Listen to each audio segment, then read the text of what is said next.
welcome back to the channel, everyone. Sorry I haven't been really posting anything, but we've been kind of busy, but been doing a lot of progress on the truck, behind the scenes. Haven't really been videoing everything that's been going on, only because kind of running short on time. We're trying to complete this project before next year.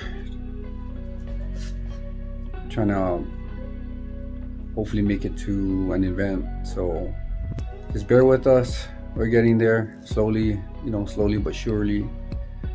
Slow is smooth and smooth is fast, so we'll keep you updated and video what we can, and we'll go from there.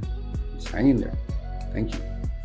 Okay, so right now we're going to remove the engine and transmission and make some space so we can mock up the motor. We haven't talked about what kind of motor we're going to be using, but we'll get to that.